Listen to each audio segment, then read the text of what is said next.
Hola a todos, bienvenidos a Elemental, su club de aprendizaje semanal. Mi nombre es Pedro y estoy acá con Santiago. Hola.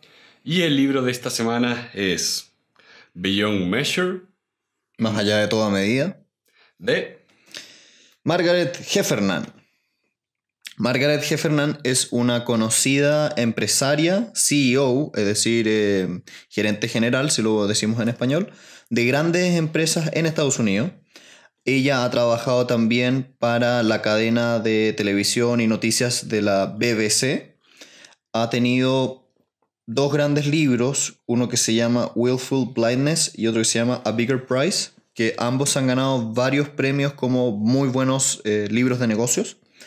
Es también conocida porque tiene una muy buena charla TED y en concreto este libro es una versión extendida de su charla TED que trata sobre distintos temas. Este sería otro más de los libros que obtuvimos con este set, junto a los libros de El hijo del terrorista o incluso el que vimos la semana pasada de Follow Your Gut. Pero este se enfoca específicamente en culturas organizacionales, cómo trabajan las empresas y cómo los pequeños cambios que hacen los individuos pueden tener un impacto profundo. Sí, como la cultura no es una cosa como grande y única, sino un conjunto de muchas pequeñas. Que en cierto sentido lo hace bastante más tangible. Sí.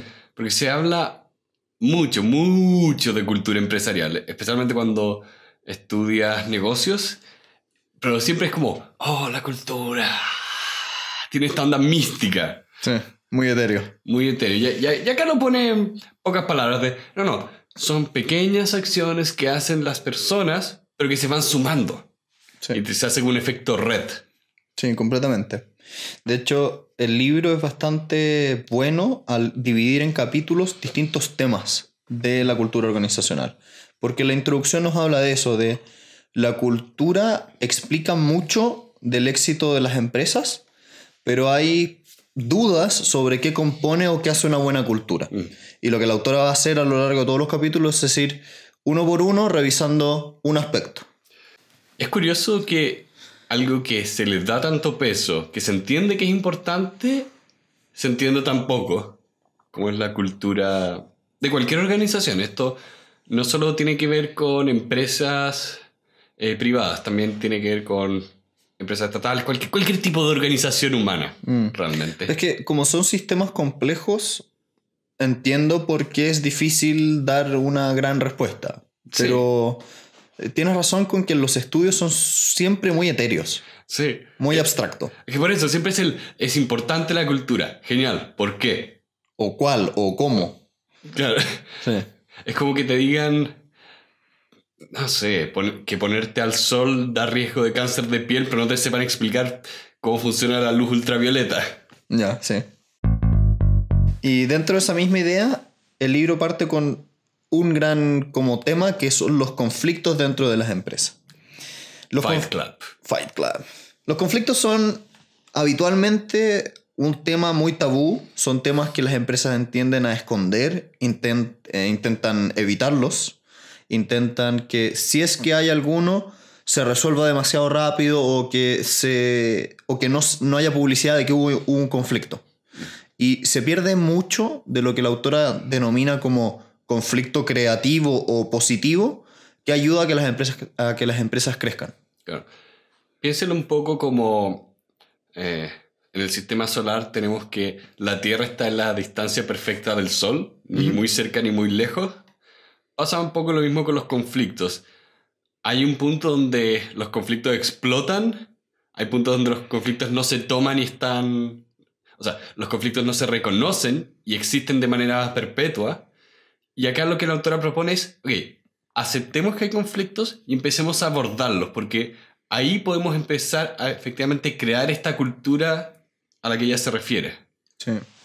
Y anecdóticamente, en esta parte del libro, la autora cuenta cómo en diversas empresas ella había visto y tratado, y ella es consultora también, el tema del conflicto, y se había enfrentado a un caso muy concreto que a mí me gustó, Saliéndome un poco del tema del conflicto y más en lo filosófico del caso, que era una persona afroamericana de raza negra que dentro de una organización, en vez de ser la persona que impulsaba los derechos de los afroamericanos o de los negros, era una persona que impulsaba los derechos de las mujeres.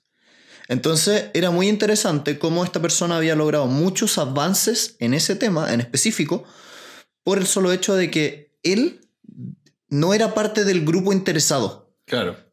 Generaba como una especie de altura de mira moral, como de rigor intelectual, como yo no estoy diciendo esto porque me beneficia.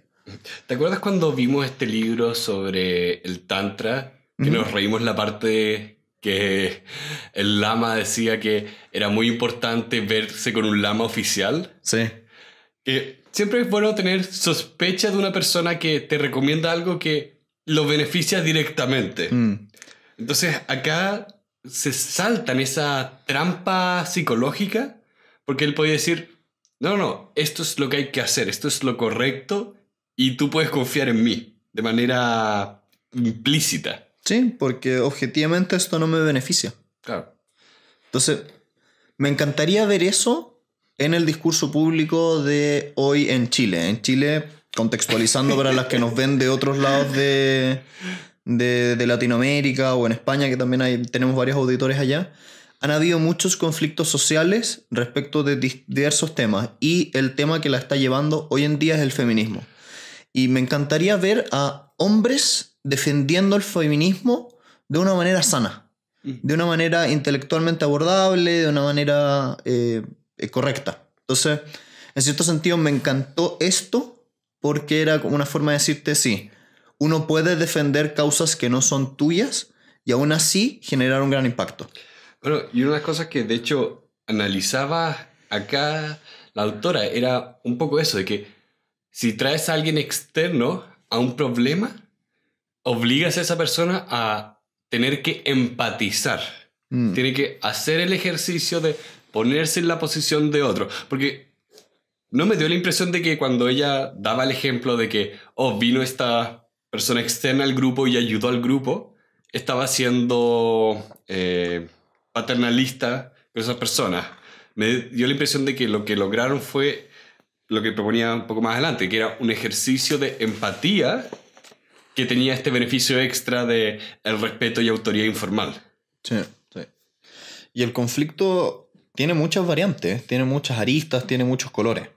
Por ejemplo, el tema de la homogeneidad dentro de una empresa tiende a evitar los conflictos, es decir, que las personas tengan más o menos los mismos gustos, los mismos pensamientos, evita el conflicto, pero al mismo tiempo pierdes la creatividad que proviene de tener visiones divergentes. Que es lo que propone la autora. Te dice, es sano para una empresa y una cultura empresarial tener un cierto grado de conflicto constructivo.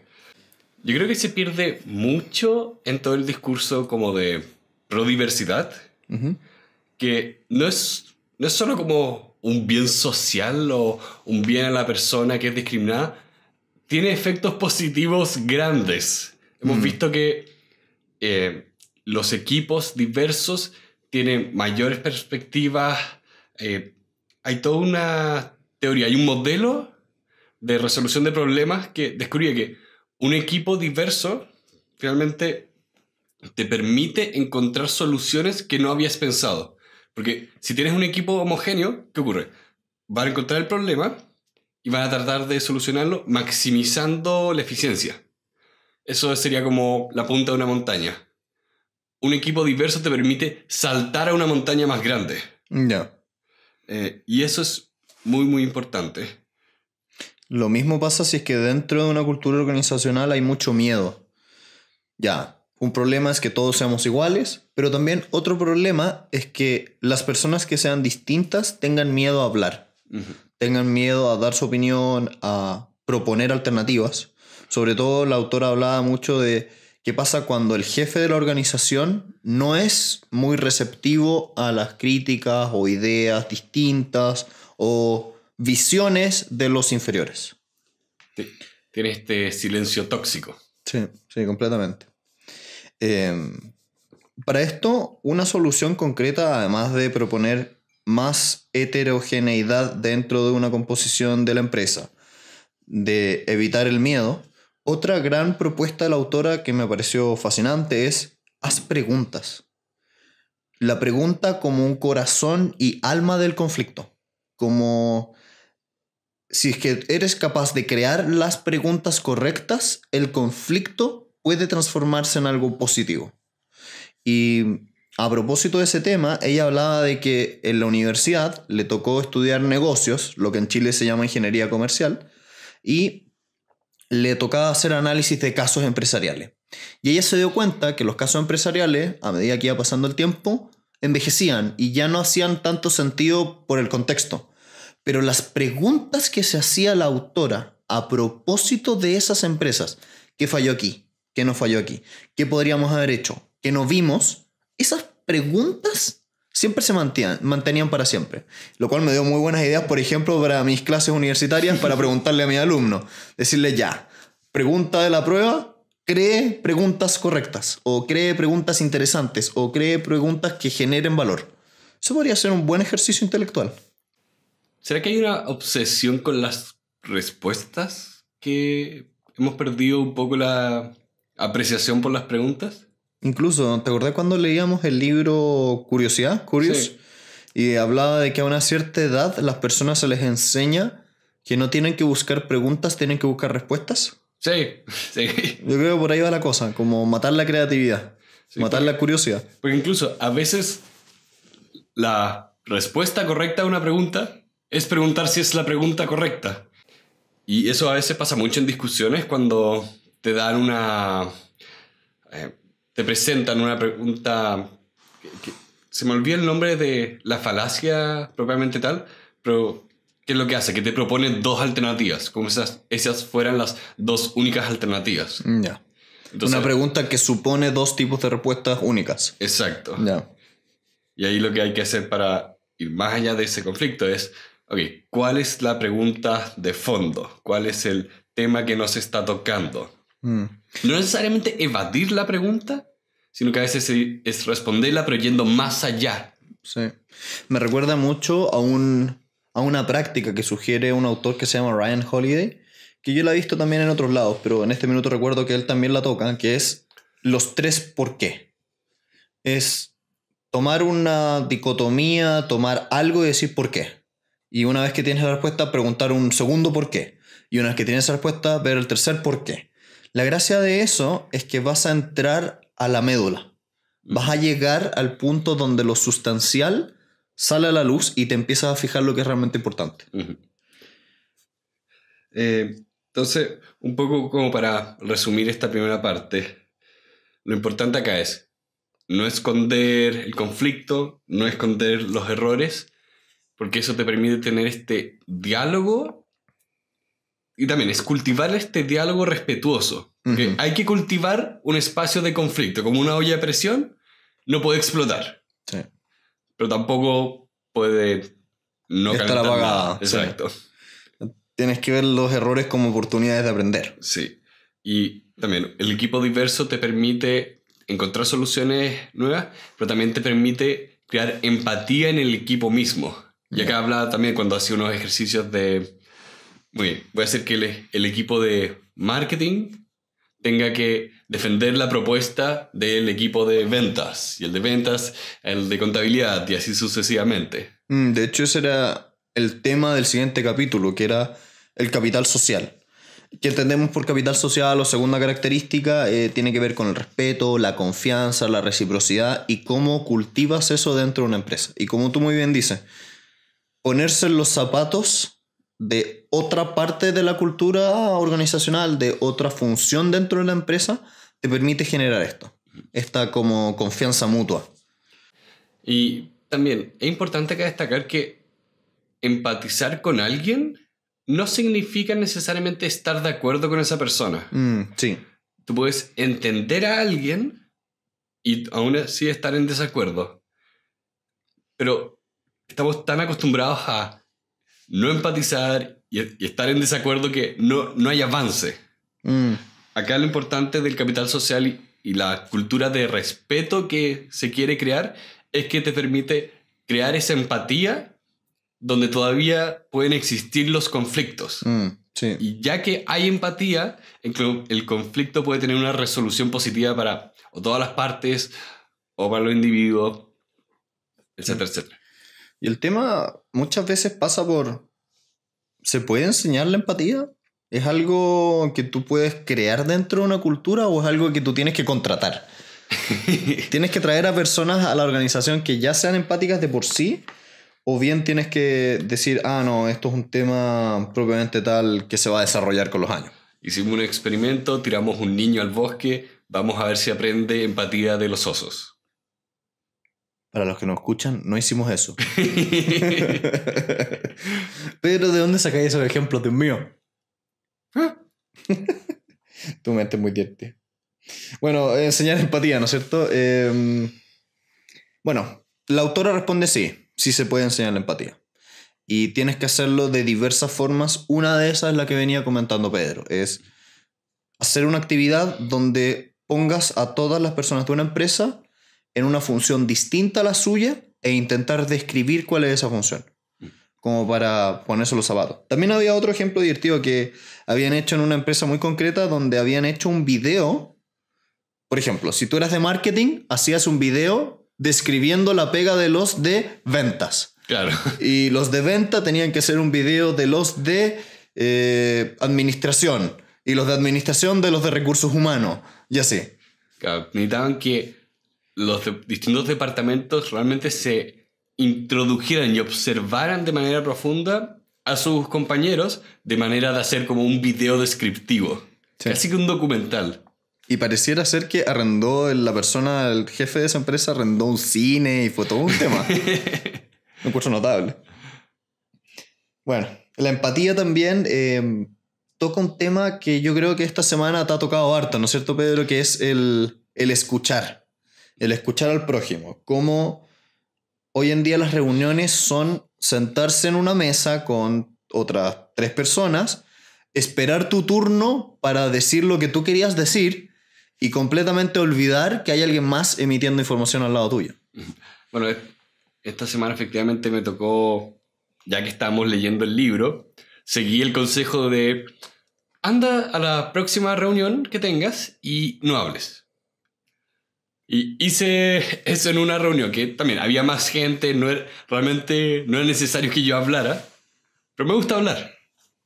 Lo sabemos. Sí. Me gusta tanto hablar que tengo un podcast.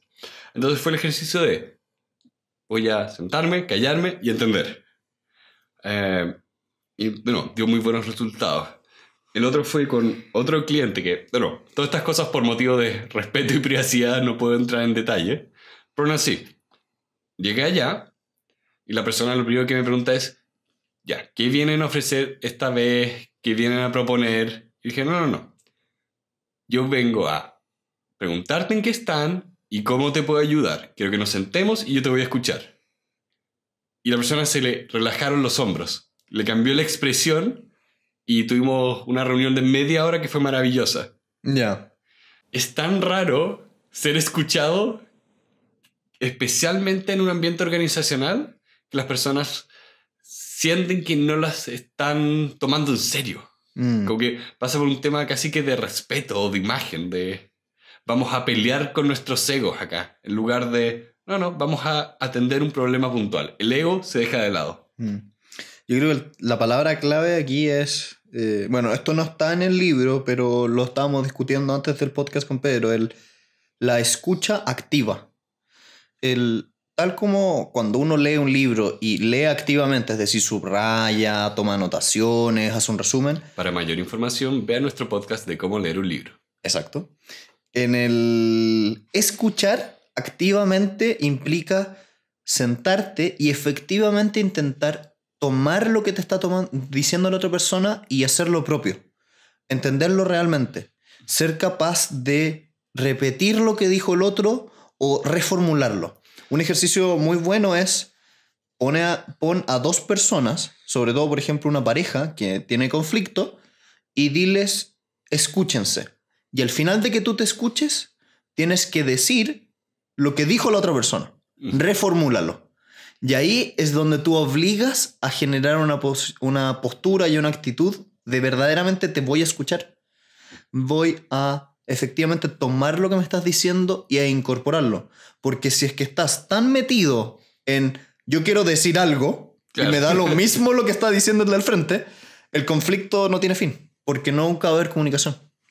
Y eso es especialmente importante, como lo pone acá, cuando uno está en una posición de autoridad, cuando uno está en una posición de poder sobre el grupo, es especialmente importante poder escuchar. Porque, como lo veíamos antes, no quieres tener una cultura que tenga miedo a cometer errores, miedo a hablar, y la autoridad es muy buena en crear miedo. Me recuerda mucho a la antigua Roma, cuando tú tenías un cónsul, que eran estos, antes de los emperadores, que eran una figura política muy poderosa dentro del Senado. Ellos, por lo general, tenían que ser los últimos en hablar, porque cuando ellos hablaban, era muy difícil que alguien fuera a decir algo distinto a lo que ellos dijeron. Por miedo, claro, porque tenían el ejército detrás. Por lo tanto, literalmente lo que tenían que hacer era que el más fuerte de la reunión tenía que hablar último, para que los que estuvieran abajo no se sintieran intimidados. No sabía eso. Bueno, y ahí fue lo que pasó con los emperadores, que una de las cosas, uno de los títulos, era que ellos eran primeros. Uno de los múltiples títulos que tenían. Entonces, como ellos eran primeros, eran los primeros que tenían que hablar en las reuniones. Cuento corto, como ellos hablaban primero, nadie se atrevía a decir lo contrario. Pequeñas cosas organizacionales. Pequeñas cosas organizacionales. Bueno, y avanzando un poco, el libro toca otros temas de la cultura organizacional. El primero de eso, el multitasking. Esta parte del libro realmente se trata de todo como el aspecto físico de trabajar. El multitasking en este sentido es, si no lo conocían como expresiones, la idea de que tú estás haciendo muchas cosas al mismo tiempo. El problema es que tu cerebro no es bueno para eso. Sí. No fuiste diseñado, no evolucionaste para hacer muchas cosas a la vez. Sí. Y de hecho, hay un costo energético de cambiar de una tarea a otra. Entonces, cuando tú crees que estás siendo muy productivo porque estás haciendo 20 cosas a la vez, estás haciendo 20 cosas mal a la vez. Y al final del día pierdes tiempo. Eso es lo más entretenido. Pierdes tiempo de transición. Concentración, efectividad, pensamiento crítico. Sí. Creo que era alrededor de un 50 o 60% peor los resultados. O sea, literalmente pierdes productividad. Sí. Cuando crees que eres productivo, no lo eres. La idea es que dentro de la cultura organizacional, las empresas intenten evitar que sus empleados hagan multitasking, que estén haciendo 10 cosas al mismo tiempo.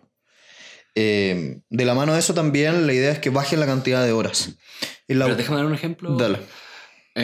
Uno de los ejemplos que acá mencionaban era como en una empresa técnica tenían a los ingenieros que por un lado respondían problemas, consultas, preguntas, pero también tenían como el trabajo de ingeniero propiamente tal.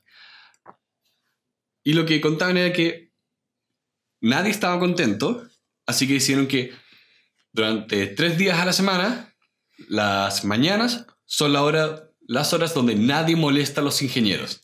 Ellos van a sentarse con el computador y van a trabajar en sus cosas de, o sea, programación, hacer edificios, lo que haga un ingeniero. Para mí hacen magia. Pero esa es la idea de que como organización hay que proteger el tiempo y el espacio de manera que no causemos las distracciones sin querer. A mí me pasaba mucho en la oficina que estabas trabajando en algo y el teléfono sonaba constantemente. Entonces era muy difícil pasar 1 hora sin que sonara el teléfono para algo. Y eso siempre era un problema porque en estricto rigor uno no es capaz de tomar la concentración suficiente en 1 hora como para hacer una pega bien si es que estás siendo interrumpido constantemente. Exacto. Entonces la recomendación de la autora es fija cierto tiempo de la hora laboral para trabajo en silencio, literalmente. Sí, y Es difícil, especialmente cuando uno tiene que estar atendiendo clientes, pero aún así hay formas que uno puede proteger el tiempo y eso es donde ahí como organización tienen que empezar a establecer como no reglas duras, pero reglas blandas de convivencia de, ok, vamos a hacer esto así y así y así. Por ejemplo, no quiero estar copiado en todos los correos electrónicos que se envíen porque no necesito que me suene una notificación para algo que no tengo que trabajar. Sí. Que pasa mucho. Típica cuestión de hay una cadena con 15 personas y hay 2 personas hablando. Sí. ¿Por qué? ¿Por qué? ¿Por qué estoy aquí? Bueno, y lo peor de todo es que es muy difícil descopiarte. ¿No se puede? Tienes que pedirle a la persona que está interactuando que no te copie la siguiente vez. Ya. Es un desagrado. Bueno, en fin. En fin. Otro tema físico del trabajar en una oficina es ¿cuántas horas? La autora dice que ningún ser humano es capaz de trabajar más de, durante una semana laboral, 40 horas laborales. ¿Qué quiere decir eso? Aproximadamente unas 8 horas diarias. Uh-huh. Si las personas están trabajando 12 horas, que pasa harto, Pasa. genera una... Desde depresiones, decía la autora, hasta una baja en la productividad tan grande que pierde sentido esas 4 horas adicionales. Uh-huh.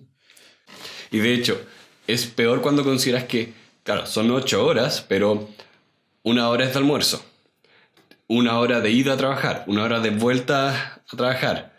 Ahí tienes 11 horas en el día que se te fueron por el tema de trabajar.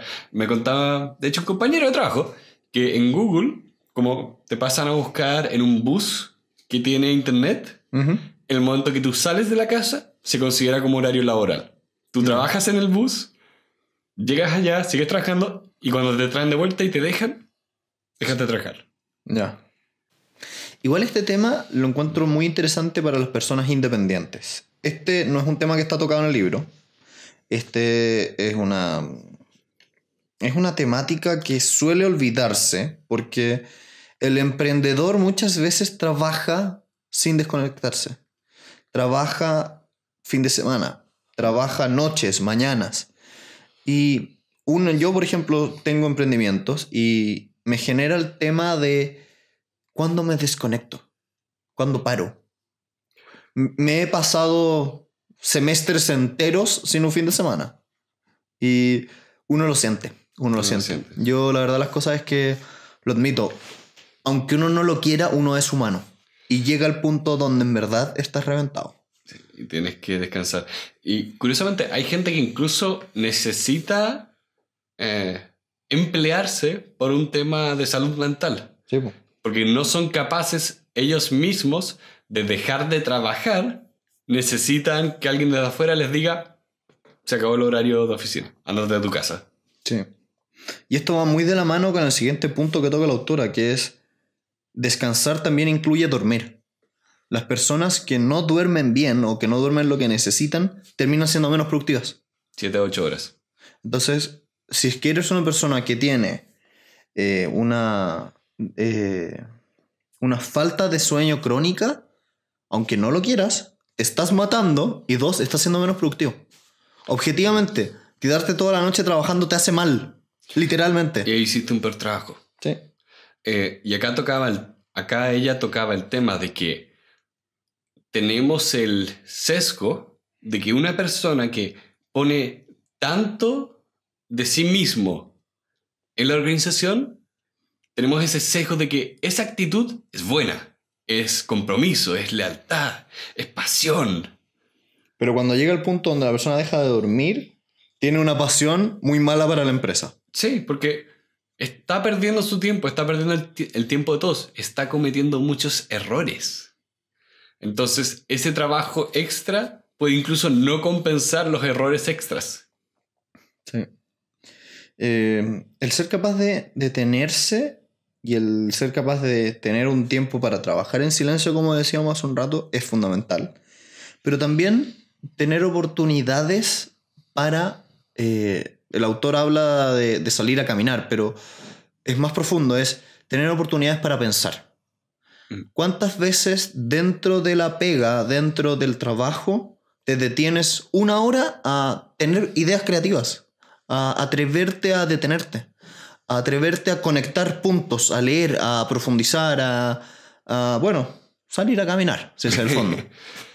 Una de las cosas que hemos descubierto con todos los avances en la medicina del cerebro es que el cerebro está trabajando 24/7 y es realmente importante estos espacios como para divagar, vagabundear, como lo quieran llamar, porque son esos momentos donde tu cerebro va a hacer esa conexión que te da el eureka, como estuviste una semana pensando en un problema y un domingo en la tarde mientras almorzabas, ahora sé cómo se hace. De hecho, la que es muy típica es en la ducha. La ducha es mágica. Cuando uno está en la ducha y de repente, eso era lo que tenía que hacer, o esa es la idea, vamos, tengo que salir a anotarlo.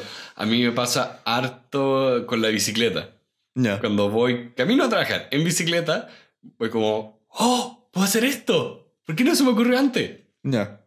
Igual es divertido porque igual es difícil tomar notas en la ducha. Hay libretas para tomar notas en las duchas. Espectacular. Y la gente que trabaja como dedicándose a captar sus propias ideas, tiene libretas en todos lados, incluyendo la ducha. A mí me ha pasado múltiples veces que se me ocurre algo en la ducha, la apago y salgo corriendo a anotarla. Lo bueno es que los celulares hoy en día son más o menos resistentes al agua y ya no es tan grave, pero... O un reloj inteligente que puedes decir, a ver, se me acaba de ocurrir que puedo, no sé. Esta es la parte donde Pedro quería ser creativo y no se le ocurrió una idea. Exacto. Bueno, en fin. Bueno, mi reloj en teoría puede ser eso. El problema es que igual todavía no le tengo tanta confianza, pero bien, en fin.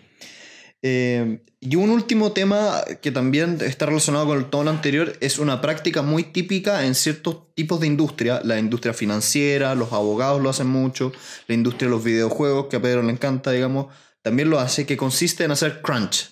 ¿Qué es un crunch? Es una sesión muy, muy intensa de trabajo con una fecha límite específica que dentro de cierto, no sé, 3 días, 4 días tú tienes que sacar la pega.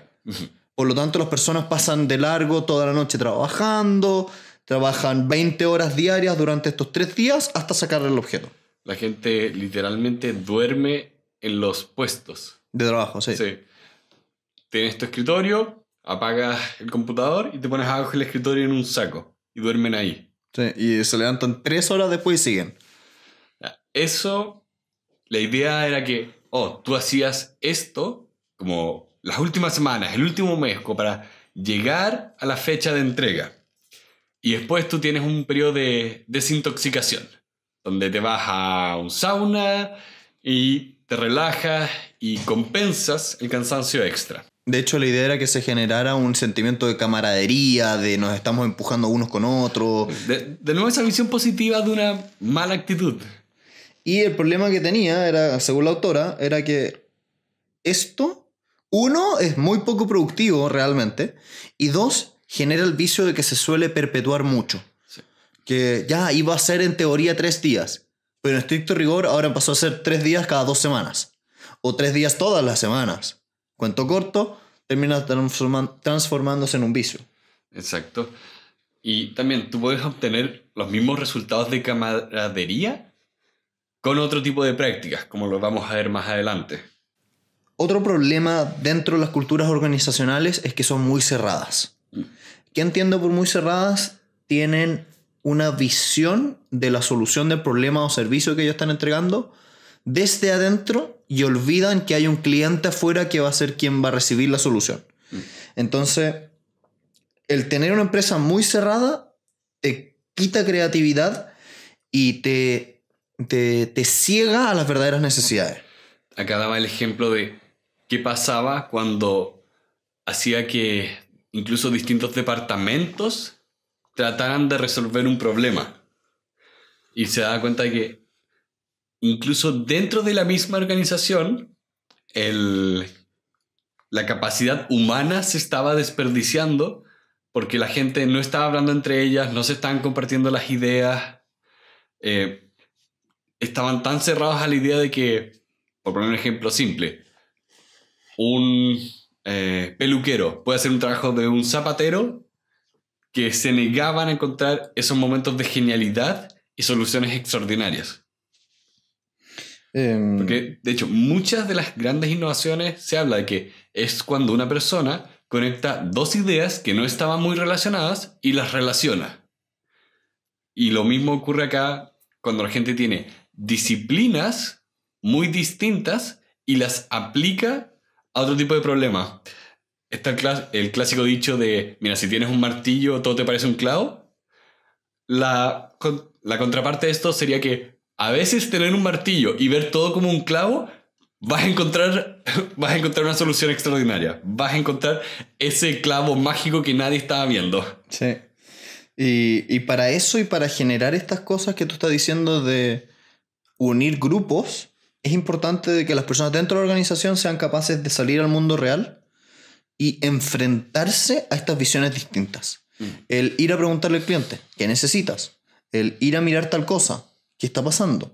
Esto me recuerda a otro podcast, que es un podcast que se llama Las entrevistas de Tim Ferriss, y que entrevista a una mujer de nombre Cindy, el apellido no me estoy acordando. Va a estar en las notas. Va a estar en las notas.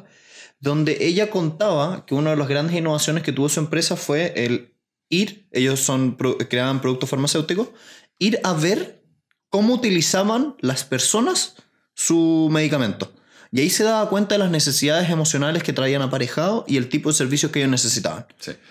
Ella estaba haciendo... Y si ella se hubiera quedado en el laboratorio, nunca lo hubiera visto. No, porque, para contexto, ella estaba haciendo el equivalente de el Viagra para mujeres. Y gracias a el impacto emocional que tenía en las personas esa droga, ella levantó un como capital humano que pudo usar después para que aprobaran esta droga. Sí. Es decir, gente, yo tengo acá 10.000 personas que me dicen que sus vidas se están destruyendo porque esto no funciona. Estas personas necesitan esta droga. Sí, sí. Entonces, cómo la empresa se abre es clave. Y otra estrategia para abrirse es traer pensamiento divergente. ¿Y qué quiere decir eso? Si tú tienes un grupo de puros ingenieros, introduce un artista, introduce un arquitecto, introduce un abogado, introduce un diseñador. Cambia el foco desde la persona. Trae a alguien que tenga una expertise distinta y que sea capaz de, como tú muy bien decías, traerte un martillo distinto, un martillo de otro color. Por eso también se habla mucho de el impacto que tiene pensar en la organización no como un grupo de departamentos, sino como una serie de proyectos. Ya. Porque es fácil pensar en un proyecto como algo multidisciplinario. No tanto así un departamento donde pensamos que... Hay puros ingenieros, claro, o psicólogos, contadores, sí, etc. Y también acá el aspecto como físico de todo esto es bien interesante porque no sirve simplemente decir ya, no van a haber más cubículos, no van a haber más oficinas, todos vamos a trabajar en... oficinas abiertas. Claro, porque lo que decía acá, la gente empieza a buscar privacidad en la oficina abierta. Va un poco más allá de eso. Y si bien, claro, tener una oficina 100% abierta no funciona realmente, tener un espacio común, tener un espacio donde efectivamente la gente se reúna, sí tiene un impacto. Sí tiene un impacto que la gente vaya y almuerce juntos. Acá hablaba de varios ejemplos donde prohibían que la gente almorzara en el escritorio. Y eso está muy bien porque uno no lo piensa, pero para ser productivo tienes que tener tiempo de trabajo, pero también tienes que tener tiempo social. Sí. Tienes que juntarte y estar presente y comer y salir y lo que sea con la gente. Claro. Que sean capaces de contarte de su vida también. El ideal acá sería que tú tengas tu espacio privado para trabajar, tengas tu espacio silencioso, pero también tengas tu espacio colaborativo, tu espacio de ruido. Necesitas tener ambas. Sí. No es una o la otra, porque cada extremo tiene sus propios problemas. Y sumando a eso, acá habla un poco de cómo ahora también se empieza a trabajar desde la casa, que también tiene sus complicaciones. Por ejemplo, probablemente lo han escuchado acá, pero a veces hay una construcción y hay un camión al lado mío. Entonces es difícil concentrarse con el tit, tit, tit, tit. Sí, el trabajar desde el hogar tiene su lado bueno, que es que traes ideas desde otro lugar físico, pero tiene su lado malo donde las distracciones son mucho más grandes. Sí. La posibilidad de volver a tu pieza o acercarse a la televisión son muy, muy, muy grandes. Son muy grandes. Pero más allá de la idea de trabajar desde la casa propiamente tal, la idea de que puedas trabajar de manera remota, creo que esa es más potente. Sí. Porque si me exigieran que, ya, a partir de mañana, un día a la semana, tienes que no venir a la oficina, yo de todas formas saldría de mi casa, me iría a trabajar a un café, una biblioteca, algo para cambiar el espacio físico, pero estaría trabajando fuera de la oficina de todas formas. Sí. Y con eso cierra este capítulo la autora y nos introduce a un último tema, que es el tema del liderazgo. ¿Dónde están los líderes y cómo funcionan? Y el primer tema del liderazgo que toca la autora es lo que ella llama el efecto Pigmalión, que consiste en que si tú le dices, de hecho esto fue un estudio que se dio a propósito de niños, estudiantes, que si tú le dices a un grupo de personas que son superdotados y efectivamente ellos lo creen, porque por ejemplo se les hizo una prueba y se les dio la impresión de que había sido una medición objetiva, esas personas van a tender a actuar de una manera superdotada. Por lo tanto, los logros que van a obtener son mayores. Se generan profecías autocumplidas. Niños estúpidos que se creen inteligentes. Lo que he entretenido es bueno, profundizando un poco de dónde salió el estudio. En un colegio se hizo un estudio donde de manera aleatoria a un grupo de un curso grande, a ciertos niños que no tenían mejores cosas, digamos, no eran más inteligentes, se les dijo que en una prueba habían salido como superdotados. Y esos niños, al final del periodo educacional, demostraron que tenían mejores calificaciones que el resto. Y objetivamente había sido como una especie de placebo, porque en verdad no eran superdotados, había sido aleatorio. Y lo que estaba intentando medir esto era, ¿qué pasa si yo le digo a una persona que es más inteligente lo que es? ¿Cómo actuar y si efectivamente es más eficiente así? Y esto tiene obviamente un lado B, y dos, una gran insignificancia para las empresas. Si es que tú le dices a tu gente, a tu grupo de gente, que ellos son especiales, que son superdotados, que son mejores, van a actuar muy bien. Ahora, tiene un lado B, ¿no es cierto? Claro, que sería acá que si les dices a las personas que no pueden, también te creen. También te creen que... Y se ponen esta limitante a sus propias capacidades. La gran idea de la profecía autocumplida. Si dices que no puedes, no estudias tan bien. O sea, si dices que no puedes, no te esfuerzas al estudiar, vas a obtener un mal resultado, confirmaste que no podías. Sí. De hecho, lo que hay que tener cuidado es que en las empresas nadie suele decir, oye, no puedes, eres tonto. Pero lo dicen de manera indirecta. Sobre todo, por ejemplo, cuando crean rankings. Cuando tú creas un ranking y estableces que hay un cierto grupo dentro de la organización que es sobresaliente, de manera implícita le estás diciendo al resto que ellos no son suficientes. Exacto. Que ellos no son buenos. Y por lo tanto, se genera el efecto inverso. Y de hecho, si saben un poquitito de matemáticas, se van a dar cuenta que si al 20% superior le dices que son buenos, al 80% inferior le vas a generar el efecto contrario. Y por lo tanto, como un todo, tu organización tiene un 80% de personas que están trabajando a menor capacidad de la que pueden.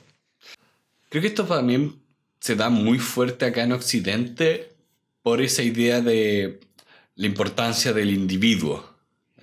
Creo que acá es donde como la cultura del individualismo nos juega en contra, porque queremos encontrar al empleado del mes, a la persona más sobresaliente, líder de proyecto, en lugar de ver el conjunto. Sí.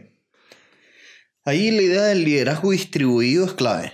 Es la idea de que no solamente la cabeza es la que tiene habilidades de liderazgo, sino más bien todos dentro de la organización tienen distintos grados. El liderazgo al final del día es una influencia. Exacto. Es una influencia en el resto. Entonces, si es que tú logras que no solamente el jefe del proyecto lidere, sino más bien cada uno de los integrantes va a tener una organización más sana y más productiva. Claro, porque también ahora es tan difícil especializarse en todas las cosas que existen que no importa si tú eres el gerente general, definitivamente en tu organización va a haber una persona que va a saber más de lo que tú sabes de cualquier tema. Y que esa persona tenga la confianza y la autoestima de poder hablar, poder sentirse experto en el tema y hablar con la autoridad de eso es fundamental. Porque significa que dejan de haber estos como espacios ciegos en la organización donde hay un problema que no se puede solucionar porque nadie le está haciendo caso a la persona que tiene la solución. Ahí es importante recordar que todos tenemos que liderar desde donde uno esté. Sí. No es necesario que seas el jefe del proyecto, no es necesario que tu descripción de trabajo diga líder o jefe o supervisor, perdón.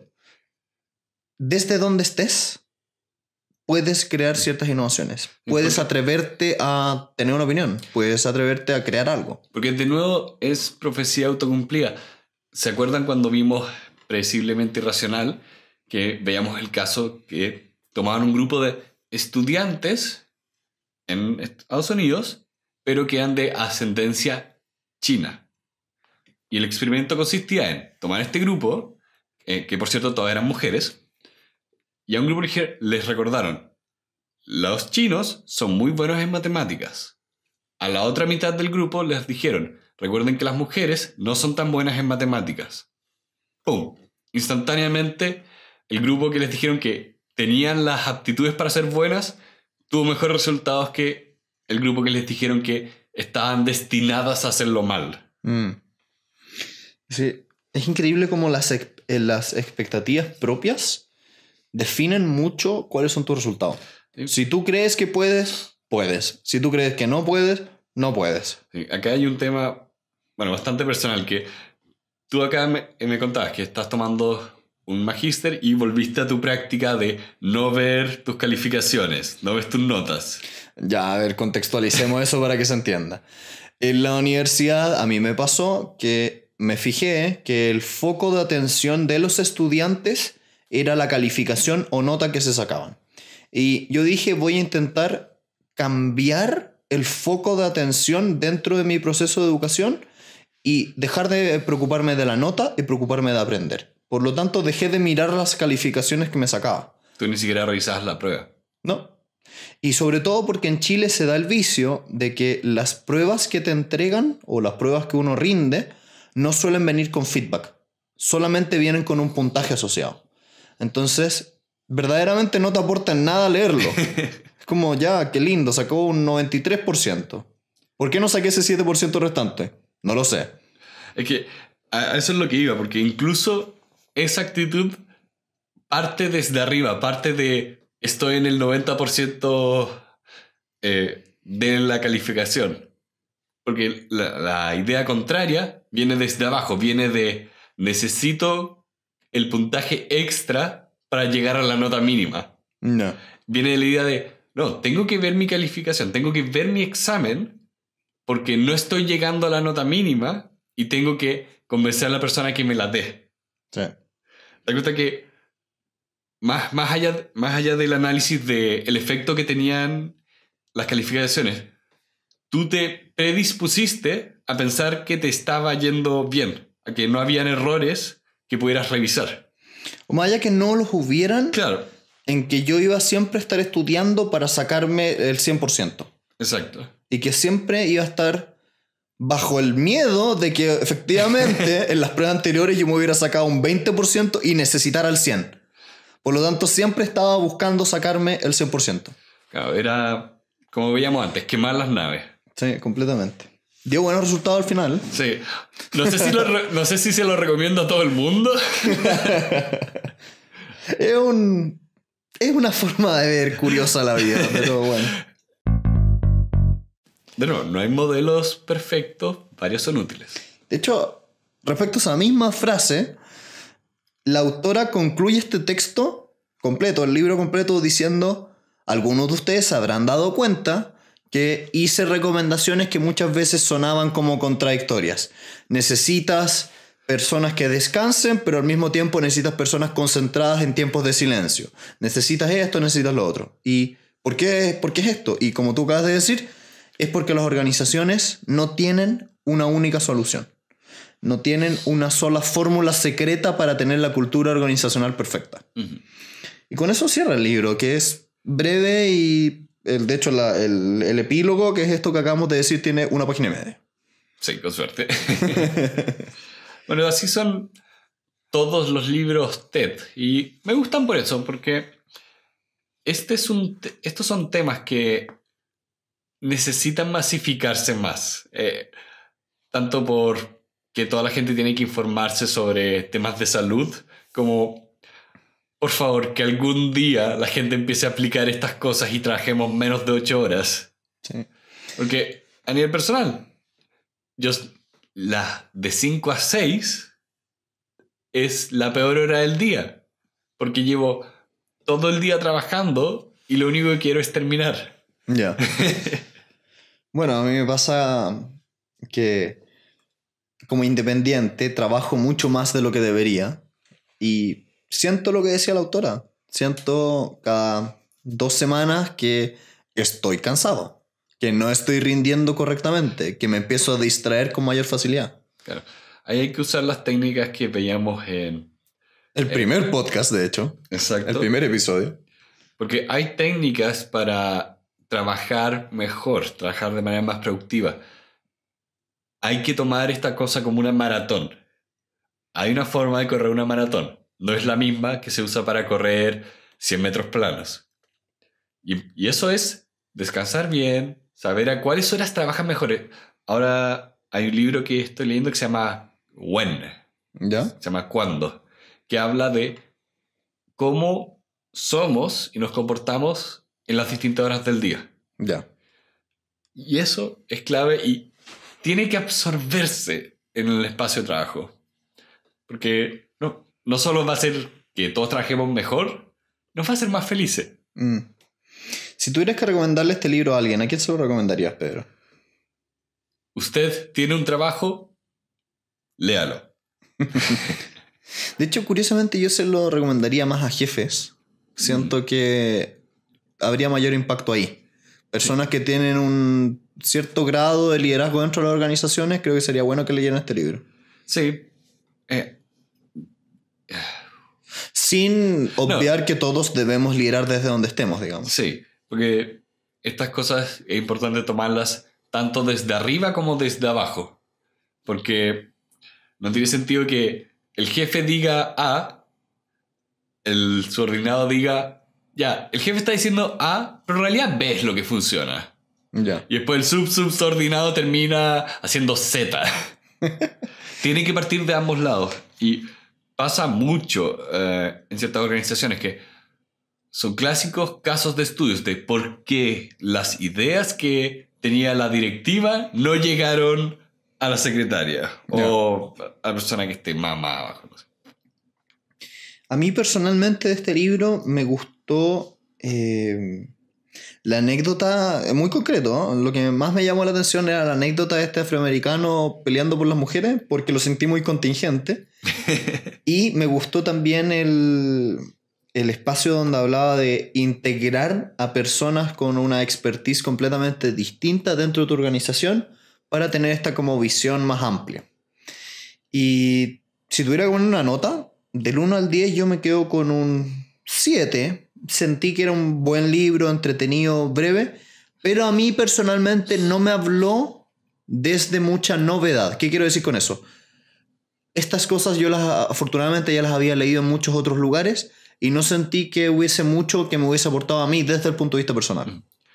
¿A ti, Pedro? ¿Sabes qué? Estaba pensando porque la otra vez me comentaron de que yo no me acuerdo cuál libro solo le había dado un 7. ¿Ya? Porque a este libro le voy a dar un 7. Encuentro que es un buen libro y no me gusta la idea de que haya un afán de que todas las cosas tienen que llegar a un 10. Ya. Porque este es un buen libro y eso es bueno, no tiene que reinventar la rueda. Ya. Es perfectamente razonable y es muy accesible, muy leíble en un fin de semana. De nuevo, estos libros TED son muy introductorios de cualquier tema. Sí. Es un libro para una persona que no ha leído mucho de administración o algo por el estilo. Exacto. Y con eso yo creo que vamos cerrando por el día de hoy, ¿no es cierto? Sí. Por si no lo vieron, estamos sacando una serie nueva del podcast, ya que como cambiamos a un formato bisemanal realmente, teníamos este tiempo extra para leer, pero también encontramos que podíamos aprovechar el tiempo extra en hacer videos más cortos, que no requirieran tanto tiempo, porque no era la idea volver al ritmo de antes con trabajo extra. El punto es que ahora estamos empezando a sacar unos episodios que se llaman extra ideas, que son más breves, ojalá entre 10, 20 minutos, a todo reventar 30, donde de manera visual, es decir, ustedes pueden ver el video de nosotros hablando en YouTube, tocamos ciertos artículos largos, ciertos temas más interesantes pero precisos. Bueno, y con eso solo me queda desearles que tengan una muy buena semana. Cuídense allá afuera y pásenlo bien, relájense. Lean. Tómense 5 minutos. El silencio hace bien. Bueno, que estén muy bien. Adiós. Los invitamos a visitar nuestra página web elementalpodcast.cl y nuestro canal de YouTube. Además, les damos las gracias a todos los padrinos que nos están ayudando a hacer posible este podcast. Pueden escucharnos en sus iPhone en la aplicación Apple Podcast o en su Android en la aplicación Stitcher. Los invitamos también a visitarnos en Facebook, Twitter, Instagram y LinkedIn. Les pedimos, ojalá que nos puedan dar un me gusta, puedan compartir y suscribirse, y aquellos que están en YouTube, poner la campanita. Y además, dejarnos sus comentarios en todas las redes sociales y ojalá en iTunes. Nuevamente, muchas gracias por escucharnos. Nos vemos en el siguiente episodio. Hola a todos. Uy. Chucha, weón. Bloopers. Bloopers. Hola.